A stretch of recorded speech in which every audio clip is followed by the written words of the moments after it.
Hola, ¿qué tal? Mi nombre es Alonso Concepción, soy estudiante de cuarto año de Derecho en la UCR y el día de hoy vamos a abordar el tema de generalidades en materia laboral. Para empezar, podemos aludir a la existencia de un contrato cuando se presentan los siguientes elementos. Un intercambio de prestaciones, es decir, hacer alguna actividad por cuenta ajena.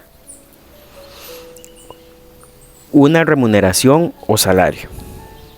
Y por último, una existencia o la existencia de una subordinación jurídica, llamémosle patrono o jefe, al que debe obedecerse las indicaciones que se brinden.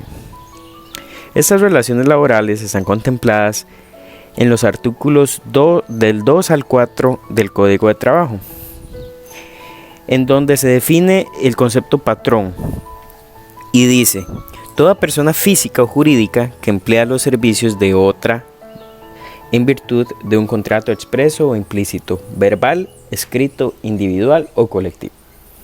Es importante tomar en consideración que el Código de Trabajo en su artículo 12 contempla la protección a los empleados por cuanto impide al patrono despedirles o realizar cualquier acción que los perjudique.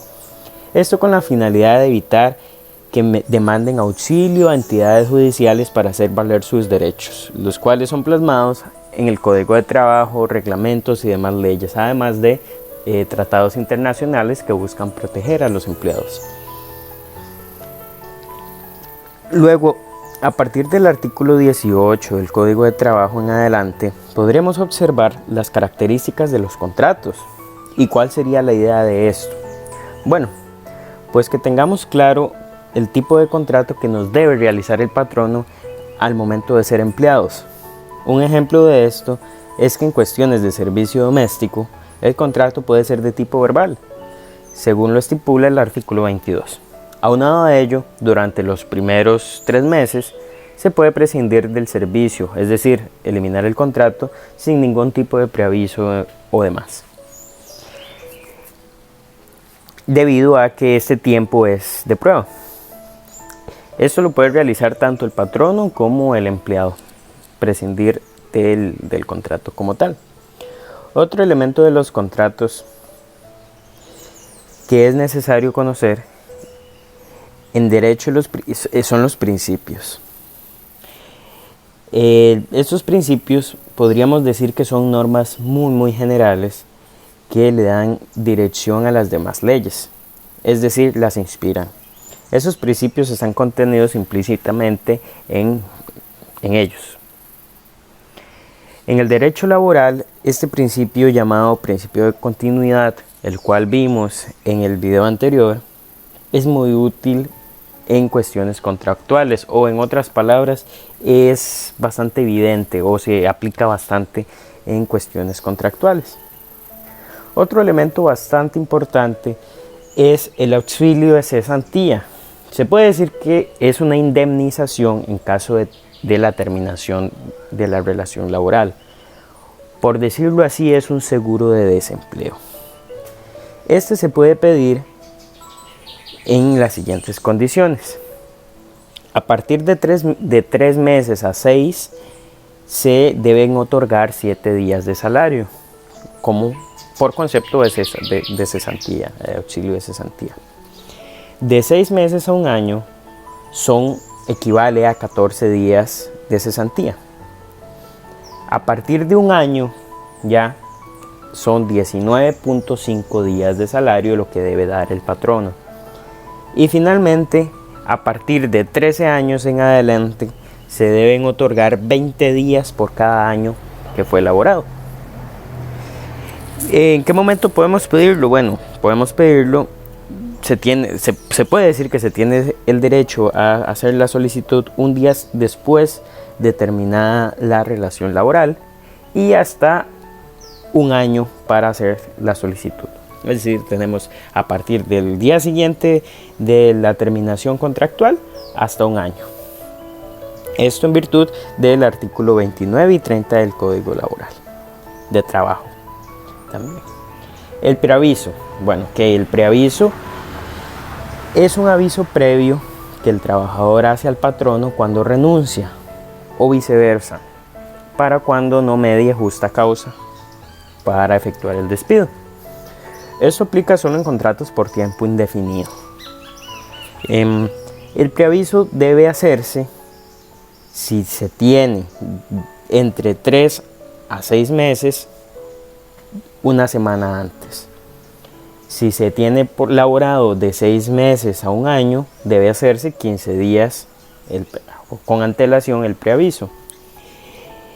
Después del año se debe dar un mes de preaviso. Durante el preaviso se tiene un día de asueto. Se tiene derecho a un día de asueto por semana que debe acordarse. Este día es pagado y tiene la finalidad de que el empleado busque otro empleo. De no otorgarse, se le podrá cobrar al patrono una vez concluido este periodo de preaviso. Podemos hablar también de lo que vendría siendo el ius variandi, llamado también derecho a variar. Es una facultad que tiene el patrono para cambiar el contrato sin ocasionar incumplimiento. Como empleados en estos casos es necesario saber que el artículo 38 del Código de Trabajo explica que si se contrata para un servicio o ejecución distinto al habitual, debe sufragar los gastos de ida y retorno. Además, en el artículo 39 nos habla sobre los casos de más de 25 kilómetros de distancia, tendrá un día de salario por cada día de viaje. El patrono deberá pagar los gastos de traslado de la familia si aplica el caso, si es el caso.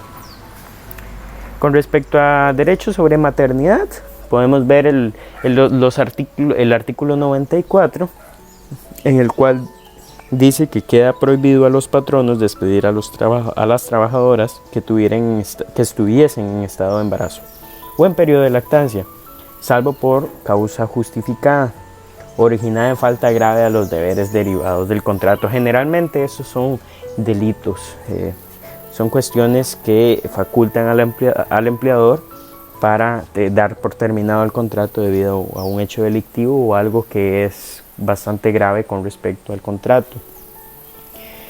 Eso sería la única excepción, por decirlo así. Luego en el artículo 95 dice: la trabajadora embarazada gozará obligatoriamente de una licencia remunerada por maternidad durante el mes anterior al parto y los 3 posteriores a él.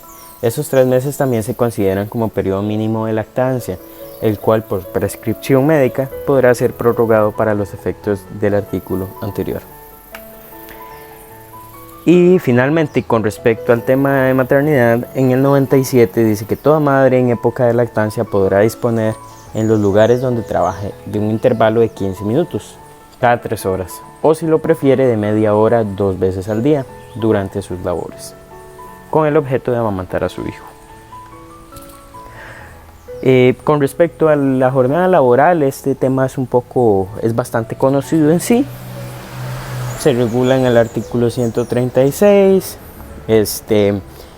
Ordinaria, la jornada ordinaria no debe exceder las 8 horas al día, en diurna, por decirlo así, y 6 en la noche o nocturna, dando con ello un total de 48 horas semanales. Posteriormente, en el artículo 152 dice que se tiene un derecho a un día de descanso absoluto por cada semana o cada 6 días laborados. Posteriormente, en el artículo 153 estipula que el derecho a vacaciones remunerables anuales por un mínimo de 2 semanas por cada 50 semanas laboradas. Ese tema es bastante interesante y es el tema de los embargos de salario. El artículo 172 estipula que son inembargables los salarios que no excedan al menor salario mínimo por ley. Desconozco ahora mismo en cuánto está el salario mínimo, porque cada año se hace una variación. Los que excedan ese mínimo que está estipulado se pueden embargar hasta una 1/8 parte. Sin embargo, por temas de pensión alimentaria se puede hasta un 50%. Eso es muy importante saberlo. Otra generalidad es que la ley ampara la no discriminación en su artículo 407 y procedo a leerlo. Queda prohibido a las personas empleadoras discriminar por edad al solicitar un servicio o seleccionar a un trabajador o una trabajadora, algo que es ciertamente común hoy en día, pero en la práctica ocurre aunque no debería. Para concluir, es importante saber a dónde acudir en caso de algún problema, pues por ley, el artículo 453 y 454, el Estado da asistencia legal y gratuita para la resolución de conflictos laborales. Esto se realiza por medio de defensores públicos que los podemos encontrar en los tribunales y juzgados laborales, en el Poder Judicial, en otras palabras. Este servicio es solo para personas que tengan un ingreso igual o menor a 2 salarios mínimos. Entonces, cualquier duda o consulta que tengan en materia laboral, problemas, se pueden resolver acudiendo al Poder Judicial, a este apartado que es completamente gratuito y resolverlo. Muchísimas gracias.